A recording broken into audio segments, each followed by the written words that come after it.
گی اور اللہ انعام دے رہا ہے تو کس شکل میں دے رہا ہے کہ جب تک دنیا قائم رہے گی، مساجد میں نمازیں ہوتی رہے گی، ہر سال ہر وقت پانچوں وقت ابراہیم پر حضور کی امت درود پڑھتی رہے. نماز پڑھتے ہیں. ابھی چند دنوں کے بعد قربانی کا دن بھی آنے والا ہے. قربانی پیش کی جائے گی انشاءاللہ تبارک و تعالی. اس کا آج کے ٹائم کے حساب سے اگر 70,000 روپے کے تم مالک ہو انڈین روپیز میں تو اس پر قربانی واجب ہے. اگر ایک آدمی 70,000 کا مالک ہے، صرف 70,000 روپے کا، تو اس پر قربانی واجب ہے. ایک جانور، ایک بکرے پر ایک کی خالی حصے ہوتے ہیں اور بڑے پر 7 ہوتے ہیں. میرے پیارو، اللہ کے نبی صلی اللہ علیہ وآلہ وسلم نے فرمایا کہ یہ عید کے قربان کے دن اگر آدمی روئے زمین کے برابر صدقہ کر دے، روئے زمین کے برابر صدقہ کر دے اور قربانی پیش نہ کرے جانور کی، اللہ اس کے صدقے کو قبول نہیں فرمائے گا، اس کے منہ پر مار دے. فرمائے عید قربان میں سب سے افضل عمل قربانی جانور کی پیش کرنا ہے. کیا کرنا ہے؟ قربانی پیش کرنا ہے. اور کیا شرط ہے کہ جانور کیسا ہو؟ عیب دار بولو نہ ہو، عیب نہیں ہونا چاہیے. کٹے ہوئے کان نہ ہو، کٹی ہوئی دم نہ ہو، اس کے کوئی بھی عظم معذور نہ ہو، عیب دار نہیں ہونے چاہیے. کیوں؟ کیونکہ عیب دار جانور کی قربانی کی منع ہے. منع کیا گیا عیب دار قربانی جانور کی قربانی مت کرنا. پیاروں کچھ سمجھ میں آئی بات؟ کچھ سوچا اس پر کہ اللہ کی راہ میں قربان کرنا ہے ایک جانور کو تو اس میں عیب نہیں ہونا چاہیے. اگر عیب نکلا تو قربانی مقبول نہیں ہوگی. تو مسلمانوں غور کرو، فکر کا مقام ہے. یہ جانور تمہیں ہر سال کچھ میسج دے رہا ہے. جس طرح عیب دار جانور کی قربانی مقبول نہیں ہوتی اگر عیب دار انسان جانور کی قربانی کرے. اگر تم اپنے ناجائز کمائی کے پیسے کی قربانی کرو، تم گناہوں میں مبتلا ہو کر کے نماز عید کو چھوڑ کر کے قربانی پیش کرو، اگر تم دوسرے کے حقوق کو مار کر کے قربانی پیش کرو، اگر تم اپنے ماں باپ کو اذیت و تکلیف دینے کے بعد ان کی دل آزاری کرنے کے بعد قربانی پیش کرو، جس طرح عیب دار جانور کی قربانی قبول نہیں ہے اسی طرح عیب دار انسان کی بھی قربانی قبول نہیں ہے. میرے پیارو، آل رسول کی موجودگی میں اس محفل سے ہٹ کر کے اٹھو. اے اللہ، اس قربانی سے پہلے میری ان جو برائیاں اس کی میں قربانی پہلے پیش کر دوں، اس برائیوں کا خاتمہ کر دوں. کیونکہ پیارو یہ سب اللہ کے لیے ہو رہا ہے، بندے کو دکھانے کے لیے نہیں، یہ اللہ کے لیے ہو رہا ہے.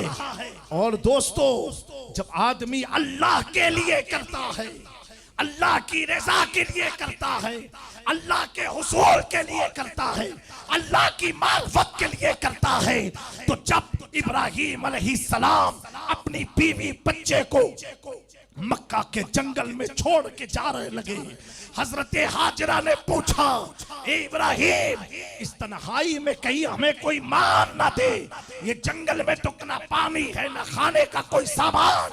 ابراہیم علیہ السلام نے کوئی جواب نہ دیا. دوبارہ پھر بیوی نے پوچھا، یہ چھوٹا بچہ اسماعیل کا کیا ہوگا؟ آپ خاموش رہے. تیسری بار پھر پوچھا، حضرت حاجرہ نے، حضرت ابراہیم خاموش رہے. چوتھی بار آپ بادب ہو کر کے عرض کرتی ہے، اے خلیل اللہ، کیا یہ اللہ کا حکم ہے؟ ہمیں چھوڑ دو یہاں.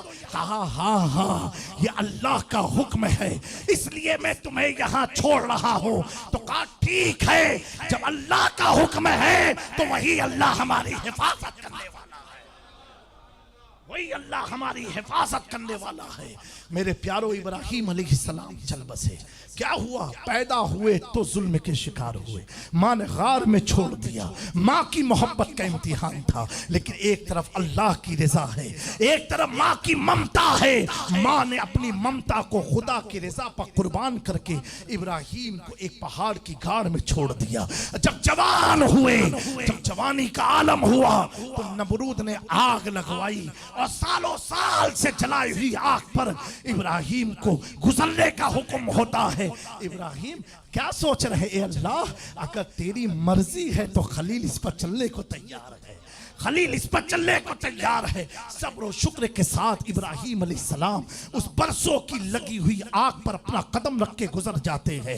اب آگے کا دور ہوتا ہے۔ اللہ فرما رہے ابراہیم اب ہجرت کرو، مکے کی طرف آؤ، میرا گھر بناؤ۔ جب گھر بنانے اب بیوی بچے کو یہاں چھوڑ کے تم چلے جاؤ، یہ بھی امتحان ہے۔ اے اللہ، یہ تیری رضا کے لیے ابراہیم کر رہا ہے۔ میرے پیارو، جب ایک بندہ اللہ کی رضا کے لیے اپنی دولت کو، اپنے قیمتی جانوروں کو قربان کر دیا، اب سب سے بڑی دولت کے بعد جانور امانتیں تھی اس کے پاس، اب ابراہیم سے امتحان ہو رہا ہے، ابھی بھی تیری محبوب چیزوں سے بھی قربان کر۔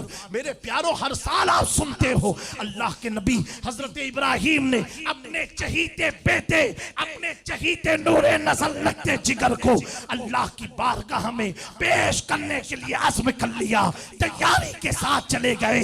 یہ تو مرضی خدا تھی کہ اسی اسماعیل کے ذریعے مصطفیٰ کا خاندان آنے والا تھا، تو اللہ نے نور مصطفیٰ کی برکت سے اس تلوار کو ایک بچڑے جانور پر چلوا کر کے اسماعیل کے ذریعے نور مصطفیٰ کی حفاظت۔ لیکن میرے دوستو، یہاں ایک بات پوچھنا چاہتا ہوں، یہ سارا کام ابراہیم کس کے لیے کر رہے ہیں؟ اللہ کی رضا کے لیے۔ اپنا گھر چھوڑا اللہ کی رضا کے لیے، مال کو دیا اللہ کی رضا کے لیے، قربانی پیش کی اللہ کی رضا کے لیے۔ اب ایک بات بتاؤ، اتنے سارے پیغمبر آئے لیکن سارے پیغمبروں کی یادیں تازہ نہ رہی۔ جس کا امتحان زیادہ تھا، جس کی مشکلیں زیادہ تھی، جس کے ہر قدم پر آزمائش تھی، اور اللہ انعام دے رہا ہے تو کس شکل میں دے رہا ہے کہ جب تک دنیا قائم رہے گی، مساجد میں نمازیں ہوتی رہے گی، ہر سال ہر وقت پانچوں وقت ابراہیم پر حضور کی امت درود پڑھتی رہے گی، درود پڑھتی رہے گی۔ آج کیا وجہ ہے؟ مقام ابراہیم کے آگے آپ نماز نہیں پڑھ سکتے ہو، وہیں پڑھنی ہے مقام ابراہیم کے پیچھے۔ اور قرآن میں اللہ نے فرمایا کہ وَاتَّخَذُوا مَقَامَ الْإِبْرَاهِيمَ مُصَلَّى، اللہ نے مقام ابراہیم کی جگہ کو مصلی بنا دیا، نماز پڑھنے والوں کے لیے جگہ بنا دی۔ میرے پیارو، امتحان بڑا تھا تو آج ان کی ہر یادیں تازہ ہیں، آج ان کی ہر جگہ محفوظ ہے۔ آج انہیں ہم نماز میں اللہم صلی علی سیدنا محمد وعلی آل محمد کما صلیت علی ابراہیم، علی ابراہیم کر کے یاد کرتے ہیں۔